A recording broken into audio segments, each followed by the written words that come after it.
CARICOM heads this morning, we were briefed on the destructive impact of the hurricane on our Eastern Caribbean sister islands. We expressed our solidarity and willingness to support, even as we make our own preparations.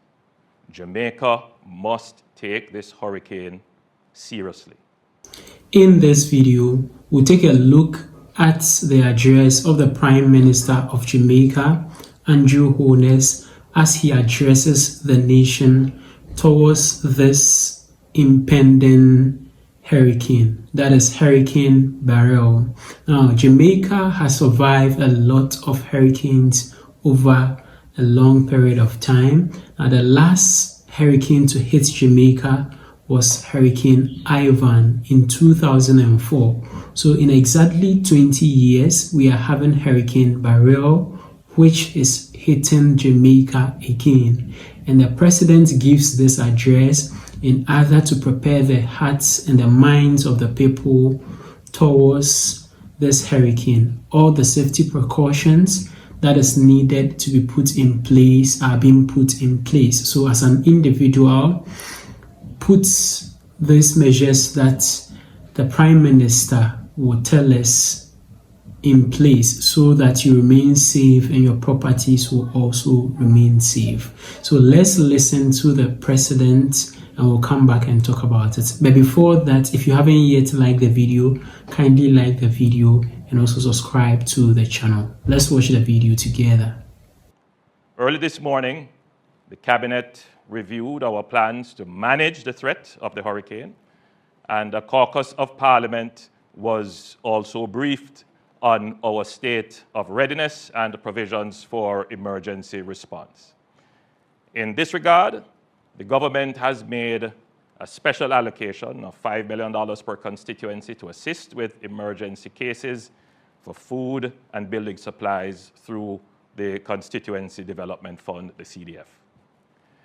After careful review of the trajectory of the storm, the likely strength and impact, the potential threats emanating, and having been notified in writing by the minister responsible for disaster preparedness and emergency management, I am now declaring the whole of Jamaica to be a disaster area in accordance with Section 26 of the Disaster Risk Management Act for the next 7 days.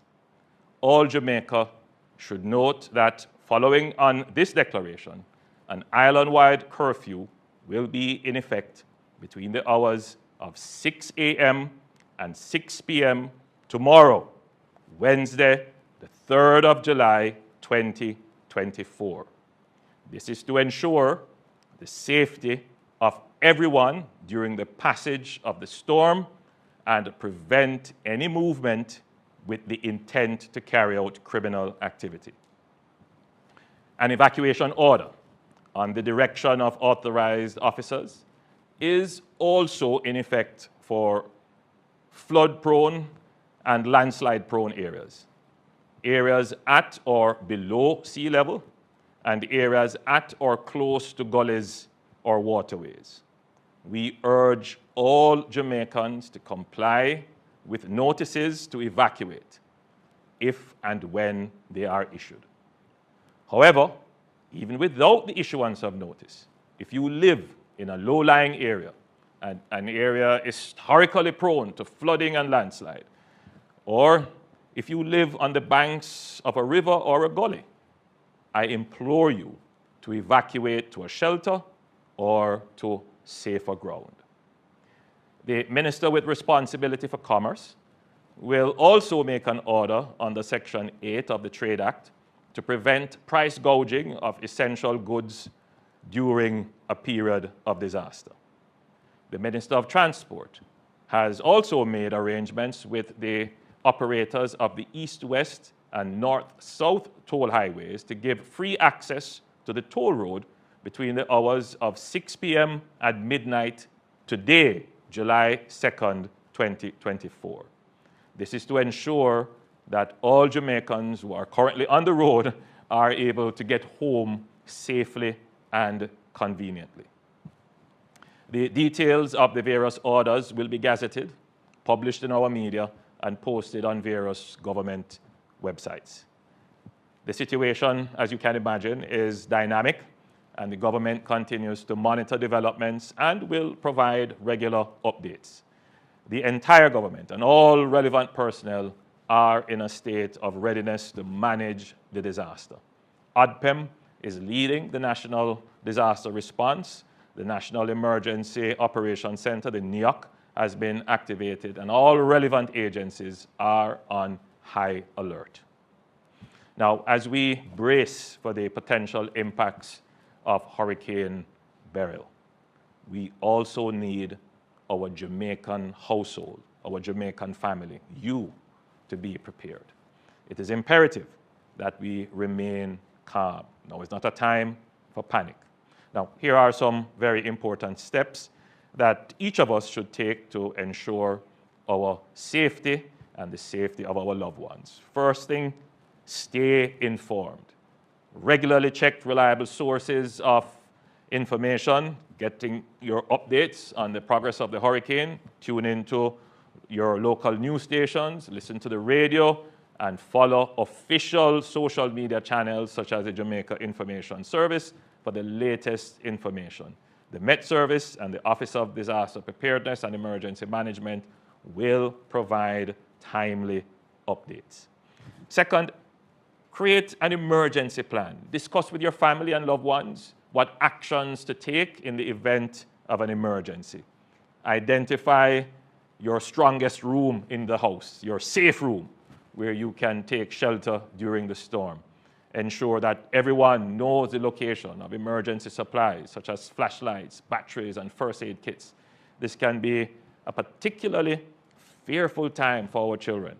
Take some time to reassure and comfort them and explain to them what is happening.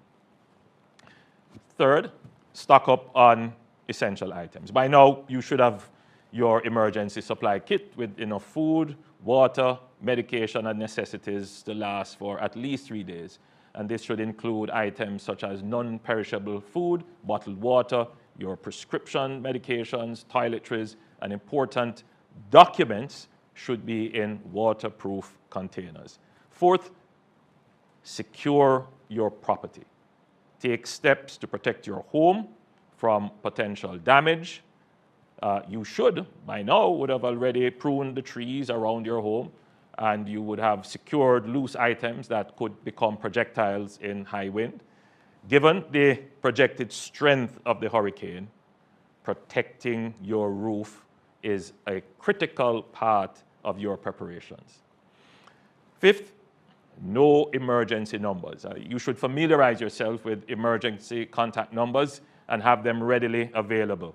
The following numbers are crucial during this time: police, fire, and ambulance, that is, of course, 119, weather updates, 116, ODPEM, 876-906-9674, the Jamaica Red Cross, 876-984-7860, and, of course, the JPS, 1-888-225-5577. That is 1-888, call JPS. Now, during the passage of the hurricane, there may be loss of electricity and water. The emergency services will seek to restore power and water as quickly as possible. However, citizens should not seek to remove down poles or power lines or disturb water mains. Please use the emergency numbers given to report damage to public utilities and do not take unnecessary risks. Additionally, the JCF and the JDF will be fully mobilized to maintain public order and assist with disaster relief as soon as the hurricane has passed. The security forces have developed strategic plans to counter any potential threat of looting or any other opportunistic crimes during this period. Hurricane Beryl is the earliest Category 5 hurricane on record. It highlights the growing impact of climate change on global weather patterns, particularly on small island developing states like Jamaica. While our carbon emissions are minuscule, our region bears the brunt of the impacts of climate change. The hurricane further highlights the urgent need for global climate action and targeted support to enhance resilience against the escalating dangers of climate change. Your government understands that we live in a time of overlapping crises and unpredictable external shocks not of our making. This means that as a government, as a people, we must be resilient. We must build the capacity to absorb shocks and recover quickly. We have been through disasters in recent years, including a pandemic, and we have recovered quickly. We have been mainstreaming climate resilience in all our plans and programs, including the design and construction of our new infrastructure, our fiscal arrangements, and in our national security planning. We continue to build our reserves to ensure protection against both low and high-frequency events. By any measure, as a country, we are more prepared than at any time in our history to handle these shocks. Nevertheless, we know that it will bring difficult times during the impact and during the recovery. However, if we bond together as a people, and each of us commit to act as responsible citizens, we can get through this and recover quickly. Let us do all we can to preserve life. Listen to the warnings. Act wisely. Put away violent response to conflicts that may occur in crises. Let's commit to being our brother's keeper. Look out for our neighbor, the elderly and infirm. Now is the time that we need community. It is the spirit of community that will pull us through. I know there are many Jamaicans praying right now. Please continue to lift up Jamaica in prayers.